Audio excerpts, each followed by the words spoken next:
নমস্কার সবাইকে। শুভ রথযাত্রার অনেক আন্তরিক প্রীতি শুভেচ্ছা। আজকে সকালবেলা আমার দিনটা শুরু হয়েছিল আমার রিয়েল জগন্নাথকে দিয়ে। এই যে আমার বাড়ির রিয়েল জগন্নাথ, ওদেরকে আমি আমার ভগবান হিসেবেই দেখি। তো ওকে ফার্স্টেই সকালে উঠে একটু আদর করে নিলাম। এরপর আমি স্নান টান করে রেডি হয়ে গেছিলাম, একটু কাজ ছিল তাই বেরোতে হবে। আজকে একটা নতুন কুর্তি পরছি, কিন্তু এটা আমার নয়, মায়ের। আর এটা অনেক বছর আগের আমার একটা ড্রয়িং, মোটামুটি 5-7 বছর আগের ড্রয়িং। এটা আমি বের করেছিলাম আজকে পোস্ট করব বলে। ভেবেছিলাম আজকে কোনো রকম ড্রয়িং আমি করতে পারবো না, বাট লাস্ট পর্যন্ত হয়েছিল। তো আমি রেডি হয়ে বেরিয়ে গেছিলাম। বাড়ির সামনেই আমার বাজারটা দিয়ে যাচ্ছিলাম যখন, একদম ছোটোবেলার কথা মনে পড়ছিল। এই আম কাঁঠালের দোকান, কাঠের ছোট ছোট রথের দোকান। আমি চলে গেছিলাম রাসবিহারী মোড় কল্পনা স্টোরে ড্রয়িংয়ের কিছু মেটেরিয়ালস কেনার জন্য। তো এখানে আমি একটা ব্ল্যাক আর্ট পেপার আর একটা হোয়াইট পেন কিনে নিয়ে তারপর মিষ্টির দোকানে এসেছিলাম মিষ্টি নিতে। আমাদের এখানে সবথেকে ভালো মিষ্টির দোকান হচ্ছে দেশপ্রিয়। দেখুন সকালবেলা একদম টাটকা মিষ্টি গাড়ি করে দেশপ্রিয়তে ঢুকছে, এবং ওখানে প্রচুর লোকের ভিড় হয়েছিল যেহেতু আজকে রথ, তাই। এরপর আমি বাড়িতে এসে আমার জগন্নাথের সিঙ্গারটা করে নিয়েছি। এই যে আমার এখানে যে 3জন রয়েছে জগন্নাথ মূর্তি, এখানে জগন্নাথের সম্পূর্ণ কালার আমার করা। এই আলপনা, তারপরে এই কলকা, সমস্ত কিছু আমি নিজের হাতে করেছি। কেমন লাগছে আপনারা কিন্তু অবশ্যই কমেন্ট বক্সে জানাবেন। এরপর আমি ছাদে চলে গেছিলাম কিছু ফুল নিতে। একটা ফুলের আশায় গেছিলাম, সেটা হচ্ছে বেল ফুল বা জুঁই ফুল।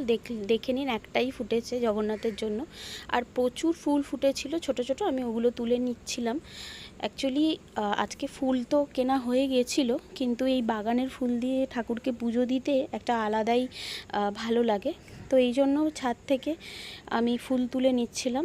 প্রচুর ফুল এখানে হয়েছিল, যেহেতু বর্ষাকাল, বৃষ্টি নেমেছে, আর আজকে তো সকাল থেকেই বৃষ্টি হচ্ছে। তো এই জন্য ফুলগুলো খুব সুন্দরভাবে একদম ফুটে আছে। এই ফুল দিয়েই আমি আজকে আমার জগন্নাথ, শ্রীকৃষ্ণ, তারপরে রাধাকৃষ্ণ, গোপাল, লক্ষ্মী, মা কালী, শিব, গণেশ, যতজন আছে আমার সিংহাসনে সবাইকে সাজাবো। তো এখানে সাদা, পিঙ্ক, অনেক রকমের ফুল হয়েছিল। এই যে এই কটা ফুল আমি পেয়েছি। আর এই যে আমার জগন্নাথ সেজেগুজে বসেছে, স্নান করিয়ে বসালাম। আর এই যে আমার রাধা মাধব, যারা নতুন একদম ড্রেস পরেছে আজকে, একটা স্কাই ব্লু কালারের, ওনাদেরকেও আমি স্নান করিয়ে এই ড্রেসটা পরিয়ে বসিয়ে নিয়েছি। এরপর আমার জগন্নাথের সিঙ্গার শুরু হবে, সাজানো শুরু হবে। আমি আরেকবার আমার দেওয়া কলকাগুলো এবং কালারটা আপনাদের সাথে শেয়ার করছি। আমার জগন্নাথের সাইজ যথেষ্ট ছোট, কিন্তু আমি খুব কষ্ট করেই, খুব নিখুঁত করে কাজটা করার চেষ্টা করেছিলাম। আশা করি আপনাদের ভালো লাগবে। তো এনাদের সাজানো তো হয়ে গেছে, দেখুন তো সাজানোর পর কেমন লাগছে 3 ভাই বোনকে। এই যে পাগড়িগুলো দেখতে পাচ্ছেন, এই পাগড়িগুলো কিন্তু আমার খুব পছন্দের। এগুলো আমি গড়িয়াহাট থেকে কিনেছিলাম, অনেকটা এক্সপেন্সিভ, কিন্তু প্রতি বছর এই পাগড়িগুলো দিয়েই তাদের সাজাই। আগের বছর কেনা হয়েছিল, এবছরেও একদম ঠিকঠাক আছে, আর আশা করি অনেক বহুদিন চলবে। এই রথের দিনেই এই পাগড়িগুলো পরিয়ে সাজানো হয়। এই যে আমার গোপু সোনা, একদম পুচকি। তারপরে রয়েছে আমার মা লক্ষ্মী আর রূপোর গোপাল। আর তারপরে রয়েছে আমার রাধা মাধব। এটা কিন্তু পাথরের ঠাকুর। আর এরপর আমি সম্পূর্ণ ঠাকুরের সাজানোর ভিডিও আপনাদের সাথে দিচ্ছি। আমার পুজো দেওয়া ডান। তো আজকে প্রচুর প্রসাদের সাথে সাথে আমি কাঁঠাল ভোগ দিয়েছি ঠাকুরকে। প্রথম কাঁঠাল আমি দিলাম ঠাকুরকে। আম কিন্তু দেওয়া হয়েছিল। আর এখানে জগন্নাথ এবং বলরামের হাতে এবং শ্রীকৃষ্ণের হাতে আমি একগুচ্ছ করে তুলসী ধরিয়ে দিয়েছি, আর মাথায় পালক দিয়ে খুব সুন্দর করে সাজিয়েছি আমি। আজকে অনেক দিন পর, যেহেতু আমাকে দুই বাড়ি থেকেই আমার ক্লাসেস, ড্রয়িং ক্লাস, তারপর অন্যান্য কাজ করতে হয়, তো পুজো ঠিক তেমন করে দিয়ে ওঠা হয় না, রেগুলার আমার কাজ থাকে বলে। আজকে কিন্তু মন ভরে আমি পুজো দিয়েছি। এই যে আমার মা কালী খুব সুন্দর মালায় সেজে উঠেছে। আমার ছোট্ট ঠাকুরের আসনের ভেতরের যে ড্রয়িংটা দেখতে পাচ্ছেন, অয়েল পেন্টিংটা, সেটা কিন্তু আমার করা। সেটা কেমন লাগছে সেটাও কিন্তু জানাবেন। আমাদের ঘরের স্পেসটা অতটা নেই ঠাকুর ঘরে, তাই জন্য আমি আগে যখন ঘর তৈরি হচ্ছিল মিস্ত্রিকে বলে মাপ দিয়ে একদম ছোট্ট করে একটা বক্স মতো ঠাকুর ঘর করে নেওয়া হয়েছে। তো সকালে পুজো দেওয়া তো হয়ে গেছে, এবার মনে একটা আঁকা অনেকক্ষণ ধরে ঘুরছিল যে আজকে কমপ্লিট করতে পারবো কি ওটা আঁকলে। তো চেষ্টা করছিলাম যে আজকে রথ যেহেতু কমপ্লিট করে দেওয়া, তো বসে গেছিলাম একটু ড্রয়িংটা করতে। অনেকটাই বেলা হয়ে গেছিলো, আমাকে আবার বেরোতে হতো, তাই জন্য আমি লাঞ্চটা করে নিচ্ছিলাম।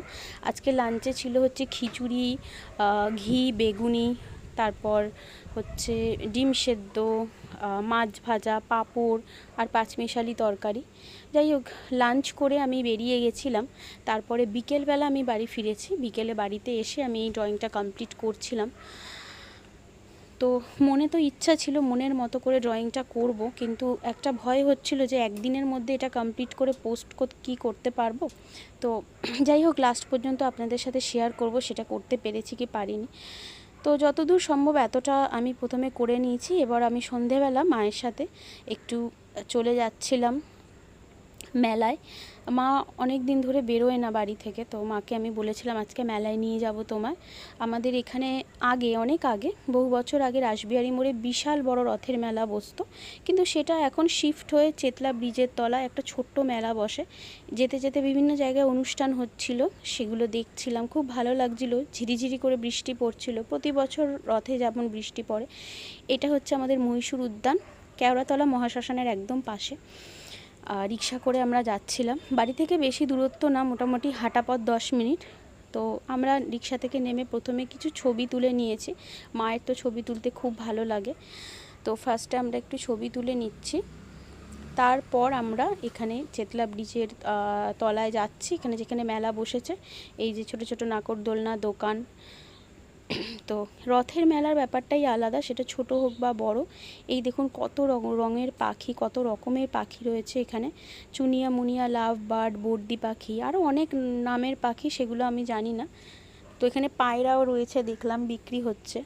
প্রচুর পাখি এখানে রয়েছে, আর কি সুন্দর কালারফুল পাখিগুলো। সবাই ভিডিও করছিল, আমিও একটু ভিডিও করে নিলাম। এই সাদাগুলো কি সুন্দর দেখতে, অরেঞ্জ কালারের ওদের বিকটা। এরপর আছে অ্যাকুরিয়াম ভর্তি রং বেরঙের মাছ, কি সুন্দর দেখতে। আমার শ্বশুরবাড়িতে প্রচুর অ্যাকুরিয়ামস রয়েছে এবং প্রচুর মাছ ওখানে রয়েছে, কিন্তু মাছ দেখতে আমার খুব ভালো লাগে। আর এই মাছগুলো তো দারুণ লাগে আমার, আমি ঠিক জানি না এদের নাম, যদি আপনারা জানেন কমেন্টে জানাবেন। আর এই মাছগুলো আমি দেখছিলাম বাচ্চারা অনেক কিনছে।